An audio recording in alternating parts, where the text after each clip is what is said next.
क्या उत्तर प्रदेश को ये सीरिया बनाना चाहते हैं योगी आदित्यनाथ या मोहन भागवत? वो तो कह रहे हैं बटेंगे तो कटेंगे। योगी के चपरासी है हिंदू समाज, ये ब्रह्मा हैं, यमराज हैं, क्या है? वो तो धर्म के ठेकेदार भी बन गए। कोई धर्म का ठेकेदार नहीं, बहुरूपिया है और ये भगवा आतंकवादी हैं सब, बाकी कुछ नहीं है। ये कि कैसे उत्तर प्रदेश में कोई सुरक्षित रहेगा? अब तो पुलिस लॉकअप का नाम बदल करके कत्ल खाने रख देना चाहिए। कि जब देश का गृह मंत्री तड़ीपार हो तो उस देश का पतन नजदीक ही समझना चाहिए। तो भारत अपने पतन की तरफ बढ़ रहा। सड़क पे हनुमान चालीसा पढ़ी बैठ करके। उतना बड़ा ढोंगी, उतना बड़ा दुष्ट आदमी, उतना बड़ा नीच पृथ्वी पर ढूंढे नहीं मिलेगा। शकल सूरत से आप नहीं देखते हैं कि हैवान शैतान का शकल है उसकी? बुढ़ापे में अगले जन्म में कुकुर पैदा होगा, गिरिराज सिंहवा जैसे जितने भी भाजपाई नेता। कैसे लड़ेगा ब्राह्मण समाज आखिर? ब्राह्मण समाज बुद्धि विवेक से लड़ेगा। जो ओरिजिनल ब्राह्मण होगा, असली ब्राह्मण, वो बीजेपी का बहिष्कार करेगा, आरएसएस का बहिष्कार करेगा। जितने भी आतताई सीआईए आईएसआई के एजेंट पकड़े जाते हैं वो भाजपा और आरएसएस से ही ताल्लुक रखने वाले क्यों होते हैं? एक भी ठाकुर की हत्या योगी सरकार में पुलिस कस्टडी में हुई हो तो बताते हैं। लेकिन मैं वर्तमान में समझ रहा हूँ कि ब्राह्मण जब से आरएसएस और बीजेपी के झांसे में आया है तब से इनका पतन शुरू हो गया है। जय भीम, नमो बुद्धाय। बहुजन सेंचुरी देख रहे हैं आप, मैं विकास सिंह बौद्ध। यूपी में लगातार जिस तरह से पुलिस प्रशासन को छूट मिल गई है हत्याएं करने की, साफ तौर पर देखा जा सकता है। और अभी कुछ समय पहले हमने देखा कि एक दलित की पुलिस कस्टडी में मौत हुई, अब एक ब्राह्मण की पुलिस कस्टडी में मौत है। तो आइए हम जानते हैं जयप्रकाश चतुर्वेदी जी से, जो कि आज हमारे साथ हैं, कि आखिर ऐसा क्यों हो रहा है कि पुलिस कस्टडी में ही हत्याएं क्यों हो रही हैं? क्या लगता है आपको सर, इसके पीछे क्या कारण हो सकता है?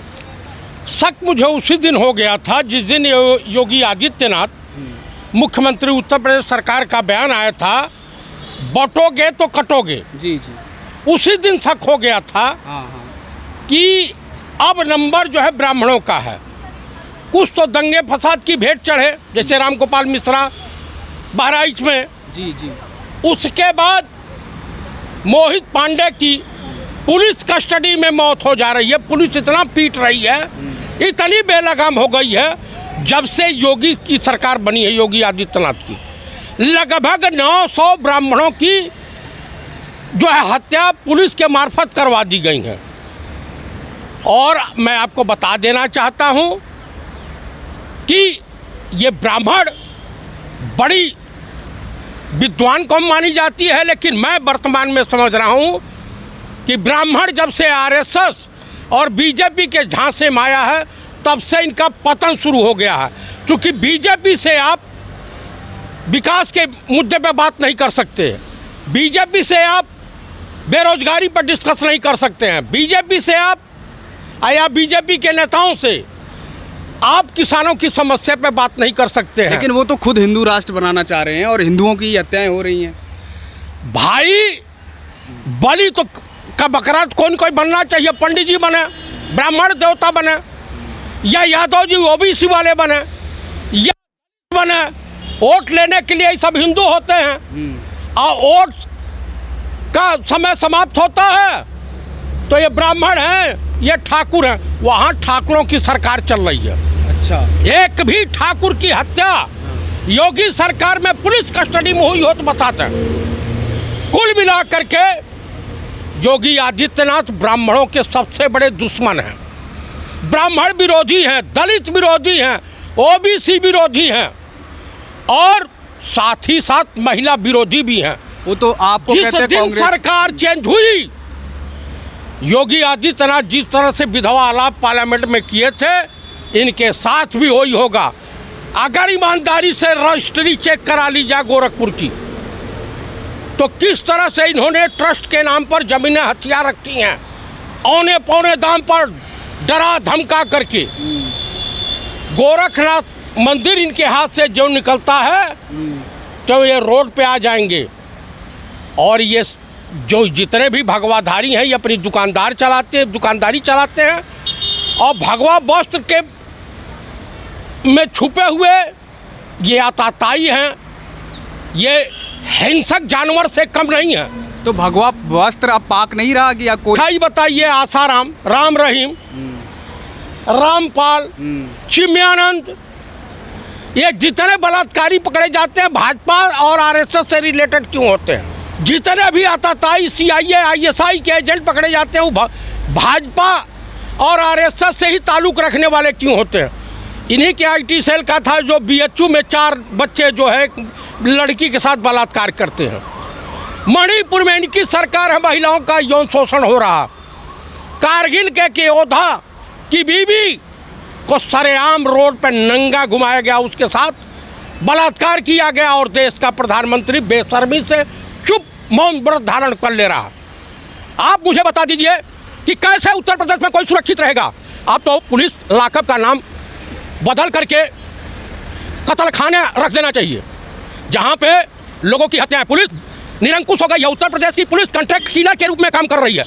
मुझे बता दीजिए, इनका एक ठाकुर एसटीएफ का एक यादव लड़के को पकड़ करके और गोली मार देता, उठा करके मारता है और चप्पल में इनकाउंटर कर रहा। इतना बड़ा चुक निशानेबाज है पुलिस।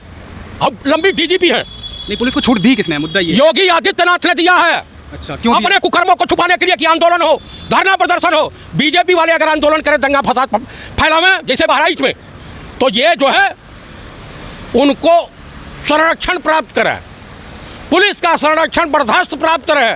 लेकिन अगर अपनी जायज मांग उठाते हैं, जनता जायज मांग उठाती है, शिक्षक जायज मांग उठाता है, किसान जायज मांग उठाता है, तो उनके ऊपर आंसू, गैस और गोलियां की बौछार की जा।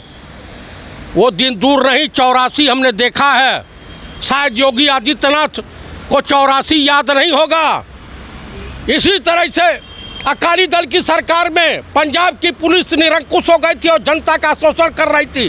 मजबूरन पंजाब की जनता ने हथियार उठा लिया और उसका नतीजा हुआ कि पंजाब पूरा जल गया।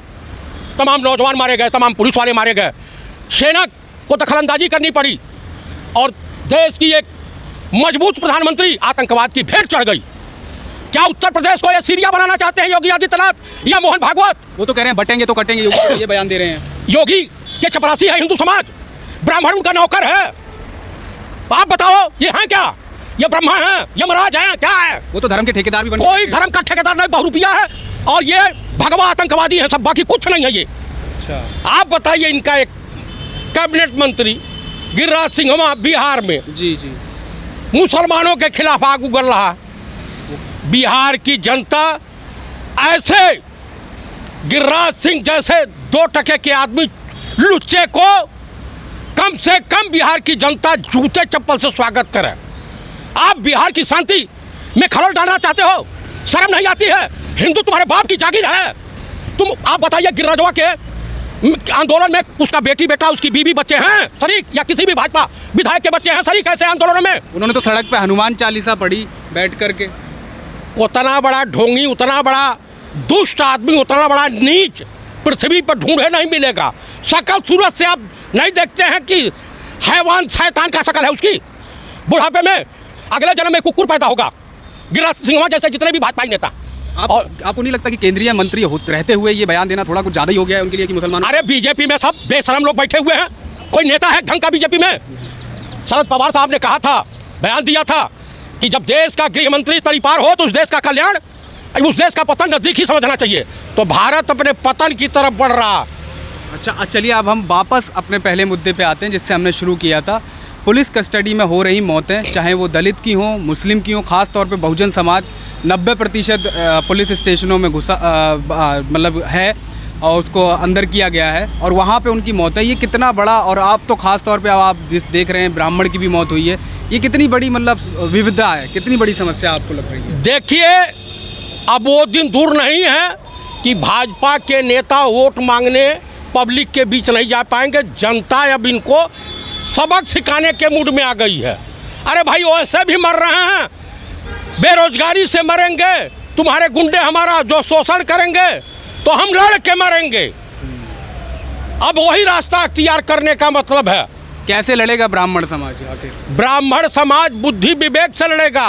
अच्छा, और इनको सबक सिखा के जो ओरिजिनल ब्राह्मण होगा, असली ब्राह्मण, वो बीजेपी का बहिष्कार करेगा, आरएसएस का बहिष्कार करेगा। और इसी तरीके से बहुजन समाज के लोगों को भी बहिष्कार करना चाहिए बीजेपी वालों का। इसी तरीके से मुस्लिम ओबीसी के लोगों को भी बीजेपी के नेताओं से का बहिष्कार करना चाहिए। यही जनहित में, यही देश हित में जायज़ है। चलिए, थैंक यू सो मच आप हमसे बात करने के लिए।